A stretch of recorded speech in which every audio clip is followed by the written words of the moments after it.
আসসালামু আলাইকুম ভিউয়ার্স। আমি আজ আপনাদের সাথে শেয়ার করব কিভাবে বাসায় এই ধরনের হেয়ার ব্যান্ড তৈরি করতে হয়। ভিউয়ার্স, আমার এই ভিডিও দেখে হেয়ার ব্যান্ড তৈরি করা শিখে নিলে আপনারা বাসায় থাকা টুকরা কাপড় দিয়ে হেয়ার ব্যান্ড তৈরি করতে পারবেন।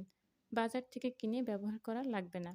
তো ভিউয়ার্স, চলুন দেখে নেওয়া যাক কিভাবে এই ধরনের হেয়ার ব্যান্ড অর্থাৎ রাবারের হেয়ার ব্যান্ড তৈরি করা যায়। হেয়ার ব্যান্ড তৈরির জন্য আমি কাপড় কেটে নিয়েছি। সোজাসুজি কাটতে হবে। আশা করি এই ধরনের কাপড় কাটা কারোর দেখানো লাগবে না। তো আমি কাপড়টি কতটুকু লম্বা নিয়েছি চলুন দেখে নিই।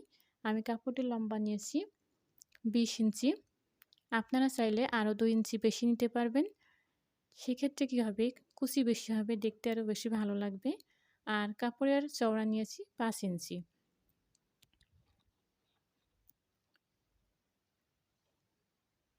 দেখুন কিভাবে সেলাই করতে হবে। কাপড়টিকে আমি উল্টে নিলাম, অর্থাৎ উপরে হচ্ছে উল্টা সাইড আর নিচে সোজা সাইড। এখন উল্টা সাইড থেকে একটা মাথায় কাপড়টি এভাবে ভাঁজ করে নিতে হবে। তো ভিউয়ার্স, এখানে আমার কাপড়ের মাথাটা একটু বাঁকা মনে হচ্ছে, তাই আমি যেদিকে সোজা আছে সেদিকটা আমি ভাঁজ করে নিলাম। এখন মাঝখান থেকে আঙ্গুল দিয়ে এভাবে ভেঙে আরেকটা ভাঁজ করে নিব, নিয়ে আমি সেলাই করব। ভিউয়ার্স, এখন আমি সেলাইটা করে নিব। আপনারা অবশ্যই সেলাইটা উল্টা দিকে করবেন।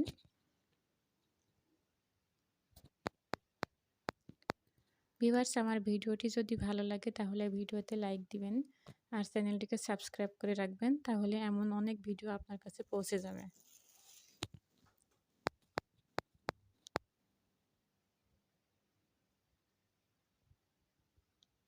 আমার সেলাইটা দেওয়া হয়ে গেল। আমি এটা ঘুরিয়ে ডাবল সেলাই দিয়ে নেব।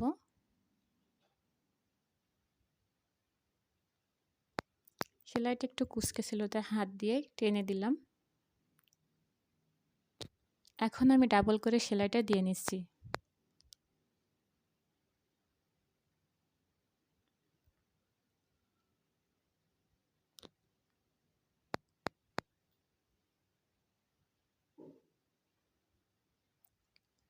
আমি সুতা কেটে নিলাম। এখন আমি একটু চেপে নিব, তারপরে আমি আঙ্গুলের সাহায্যে কাপড়টিকে সোজা করে নিব। আপনারা চাইলে সেফটি পিন দিয়েও কাপড়টি সোজা করতে পারেন। তো আমি আঙ্গুল ব্যবহার করলাম, আঙ্গুলের সাহায্যে কাপড়টিকে সোজা করে নিলাম। তারপরে হাত দিয়ে একটু চেপে নিব, যাতে ফিনিশিংটা একটু ভালো দেখায়।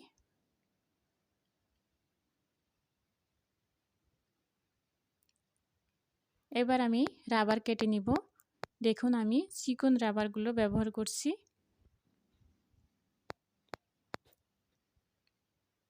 তো আমি রাবার নিব 7 ইঞ্চি।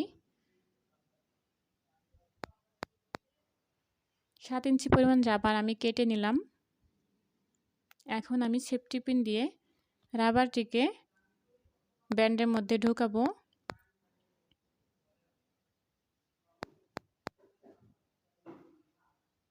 তো রাবারটি আমি ঢুকিয়ে নিয়েছি। এখন সেফটি পিন খুলে নিব। রাবারের দুই মাথা একসঙ্গে করে একটা লট দিয়ে নিব। লটটা আমি শক্ত করে দিয়ে নিলাম। এরপরে লট দেওয়া অংশটুকু ব্যান্ডের ভিতরের দিকে ঢুকিয়ে দিলাম।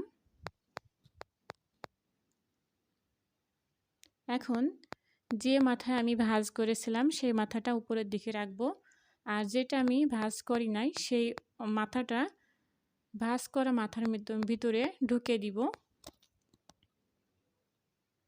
তো আমি ঢুকিয়ে দিয়েছি। এখন আমি এইটুকু সেলাই করব। এর জন্য আমি হাতের সুই ব্যবহার করছি। আপনারা চাইলে এটা মেশিন দিয়ে সেলাই করতে পারেন। মেশিন দিয়েও আমি সেলাই করি, তবে হাতের সুই ব্যবহার করলে ফিনিশিংটা অনেক সুন্দর দেখায়। তো আমার সেলাই করা হয়ে গিয়েছে। এখন দেখুন ফিনিশিংটা আমি সুইয়ে 2-3টা গিট দেব, দিয়ে সেলাইটা শেষ করে নিব এবং সুতাটা কেটে নিব। তো কেটে নিলাম ভিউয়ার্স। হয়ে গেল আমার হেয়ার ব্যান্ড তৈরি করা।